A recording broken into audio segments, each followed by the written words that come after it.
When you laugh, what is your body actually doing to you? The answer is stranger than you found something funny, because you are up to 30 times more likely to laugh with another person than alone. Remember that number. It means your laugh is not just a reaction, it is a signal. And the signal may have started as something closer to a scream, a pant, and a social leash. Think about the weirdness of it. You lose control of your breathing. Your face folds up. Your eyes leak. Your stomach clenches like it got punched. If it is really intense, you bend over. You slap furniture. You beg the other person to stop. That is a strange response to a joke. And sometimes there is no joke. You laugh when you are nervous. You laugh at a funeral. You laugh after almost falling downstairs.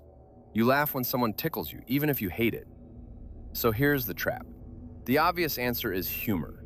You laugh because your brain detects something funny, simple, clean. Wrong. Here's the problem with that. Most laughter is not caused by jokes. Psychologist Robert Provine spent years studying laughter in real conversations. He found that people usually laughed after ordinary lines. Stuff like, "I will see you later," or "I know," or "Are you coming?" That should feel illegal. You are not laughing because the sentence is hilarious. You are laughing because another human is nearby. And that 30 times number starts to look less like trivia. It looks like evidence. Even stand-up comedy proves this. A joke feels funnier in a crowd. The same joke alone in bed feels weaker. A sitcom laugh track can make a bad line feel warmer. Not smarter, warmer. So if laughter is not mainly about jokes, what is it? Wait, it gets older than humans. Chimpanzees and other great apes make laugh-like sounds during play. They do not sound exactly like you. They are more breathy, more like panting. But they happen during chasing, wrestling, and tickling. That matters because play is dangerous on purpose. One animal bites another animal. One body pins another body down. Claws and teeth come out. It looks like violence wearing a costume. So the body needs a sign. A little sound that says, "This attack is not real. Do not panic. Do not retaliate. We are still friends." That may be laughter's oldest job. It is the sound of fake danger, a safety label slapped onto chaos. Now look at tickling. You cannot really tickle yourself. Your brain predicts your own fingers too well. The surprise vanishes. But when someone else tickles you, your body reacts like it is under attack. Then it laughs. That is not because tickling is comedy. It is because tickling is a tiny ambush from someone trusted. Your body screams and smiles at the same time. Isn't that a little horrifying? Babies give the next clue. Many babies laugh before they can talk, often around 3 or 4 months. They laugh at peekaboo, bouncing, funny faces, and surprise. Remember the baby. That laugh is a clue from before language gets involved. A baby does not understand irony. A baby is not appreciating satire. A baby is learning a rule. Something vanished, then returned. A face changed, then stayed safe. The world broke for 1 second, then it healed. That is layer 1. Laughter comes from play. It marks danger as pretend. But that still does not explain why it feels so good. So here comes the second layer. Laughter is social glue with a drug inside it. Real laughter can raise pain tolerance. Researchers have linked that effect to endorphins, the body's own opioid chemicals. Basically, your group makes noise together, then your brain pays you for staying close. Think of it like emotional Velcro. One laugh hooks into another laugh. Suddenly, strangers feel less strange. A room becomes a pack. A date becomes safer. A workplace becomes slightly less dead. This is why laughter is contagious. You hear it, and your face wants to join. Your breathing wants to copy the rhythm. Your brain treats the sound like a shortcut. If everyone else is laughing, maybe you are safe too. But here's the uncomfortable part. You do not only laugh because you feel bonded. Sometimes you laugh to become bonded. You laugh at your boss's weak joke. You laugh when a cool person laughs first. You laugh louder when you want to belong. You laugh politely when silence would expose you. That 30 times number comes back here. Laughter is often aimed at ears, not at punchlines. It is not just something you feel. It is something you send, like a text message made of breath. And now the third layer makes jokes make sense. Humor often works by creating a small violation. Something goes wrong. A rule bends.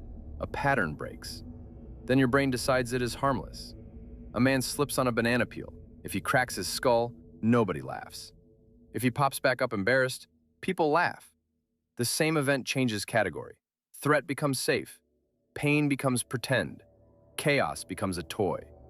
This is close to a theory called benign violation. Scientists still argue about humor because no single theory explains every joke. But this one gets something important right. Funny things often feel wrong and safe at the same time. A pun breaks language. A prank breaks expectation. Dark humor touches danger, death, and disgust. But from far enough away, like looking at a shark through aquarium glass. Too safe, and it is boring. Too threatening, and it is not funny. The sweet spot is the thin line between alarm and relief. Your laugh lives on that line. So the full answer is this. You laugh because your brain and body are signaling safe danger. The old play system says, this is not a real attack. The social system says, stay with these humans. The reward system says, here's a chemical reason to do it again. And humor is just one modern button that presses the ancient machine. That is why the baby laughed before language. That is why the crowd laughs more than you do alone. That is why tickling feels like torture wearing a party hat. And that is why nervous laughter appears at the worst possible moment. Your body is trying to relabel danger. It is saying, maybe this is survivable. Maybe this is social. Maybe if I make the right sound, I will not be alone in it. But here's the part nobody talks about. A laugh is not always proof of joy. Sometimes it is proof that the machinery can run without permission. There are Gelastic seizures, rare seizures that can produce sudden laughter. They're often linked to problems in deep brain regions, including hypothalamic hamartomas. The laugh can sound real, but the person may not feel happy at all. There's also pseudobulbar effect. Some people with brain injuries or neurological disease laugh or cry uncontrollably.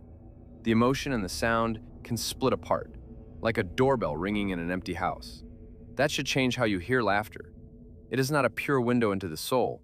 It is a behavior, a reflex, a social tool, a sound your brain can use, fake, catch, or misfire. And because it bonds groups, it can also sharpen cruelty.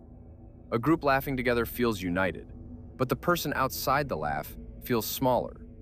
School cafeterias understand this better than textbooks. The same sound that says, you are safe with us, can also say, you are not us. That is why being laughed with feels warm. Being laughed at feels like being hunted. So the next time you laugh, notice what happened right before it. Was there surprise? Was there fear made harmless? Was there someone nearby you wanted to keep? Your laugh is older than your words. It is your body's little alarm bell, repurposed into music. And that connects to something even stranger. Why do you cry when you are happy? If this scratched the right part of your brain, subscribe to Mind Itch, a new question every single day.